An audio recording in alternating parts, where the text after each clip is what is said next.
Buckle up, folks. Today, we're shrinking down and hitching a ride on a red blood cell for the wildest 120-day journey inside the human body. That's right, we're going full sci-fi, zooming through the bloodstream, dodging immune responses, and playing an essential role in keeping every single cell alive. Think of it like an action-packed road trip, except instead of highways, we're traveling through arteries and capillaries. Instead of gas stations, we're refueling on oxygen in the lungs. And instead of a car, well, we're a tiny, donut-shaped powerhouse built for speed and efficiency. So grab your metaphorical helmets, because this is going to be a wild ride through the circulatory system. Our adventure begins deep inside the bone marrow, the body's very own red blood cell factory. Here, specialized stem cells undergo an incredible transformation. Over about 7 days, they evolve through multiple stages before finally maturing into a fully functional erythrocyte, a red blood cell. At this stage, our tiny traveler is packed with hemoglobin, a protein designed for one job, carrying oxygen. And guess what? This new recruit doesn't even have a nucleus, just one purpose: deliver oxygen, take away carbon dioxide, and keep the body running smoothly. And just like that, we're off to the races, straight into the bloodstream. Once our red blood cell leaves the bone marrow, it enters the bloodstream, starting its journey as deoxygenated blood. First stop? The heart. It enters through the vena cava into the right atrium. Then, it gets pushed through the tricuspid valve into the right ventricle. And before you know it, whoosh, we're shot out of the pulmonary artery and straight into the lungs. This is where things get really exciting. Now in the lungs, our little red blood cell floats into the alveoli, tiny air sacs where gas exchange happens. It's here that hemoglobin grabs onto oxygen molecules while dumping off carbon dioxide, which we later exhale. Now fully loaded with oxygen, the red blood cell takes the express lane back to the heart, entering through the pulmonary vein and into the left atrium.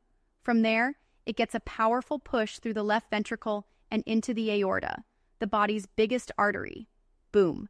We're now officially oxygenated blood, ready to fuel every cell in the body.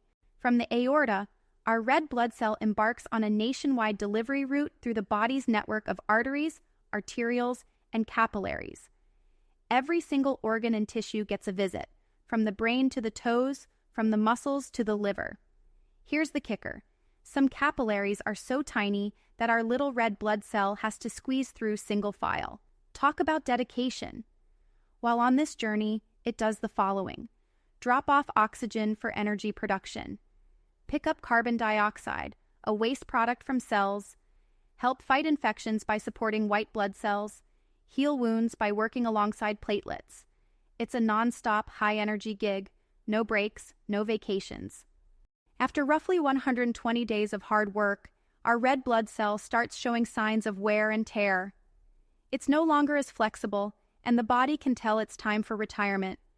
Enter the spleen and liver, the ultimate recycling centers.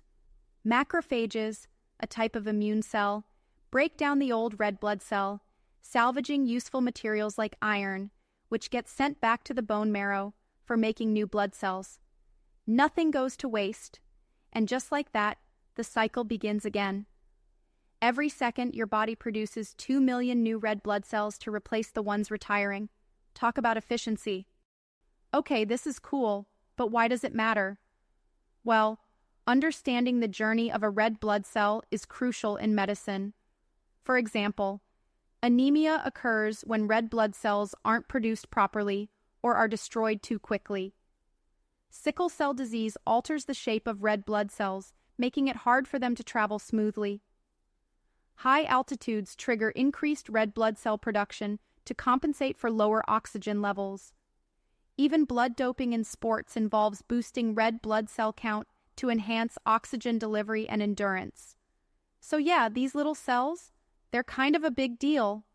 So, next time you take a deep breath, remember, your red blood cells are working overtime to keep you alive. If you could see inside your body, would you want to watch this incredible journey in action? What part of the trip sounds the wildest to you? Let us know in the comments. That's a wrap on today's MedHeads episode. We hope you enjoyed this tiny yet enormous adventure through the circulatory system. If you found this fascinating, share it with a friend who might enjoy the ride, and don't forget to subscribe for more mind-blowing medical insights. MedHeads is brought to you by meducate.com.au, where you can find courses and content for health professionals. Until next time, keep exploring, because your body is a universe just waiting to be discovered.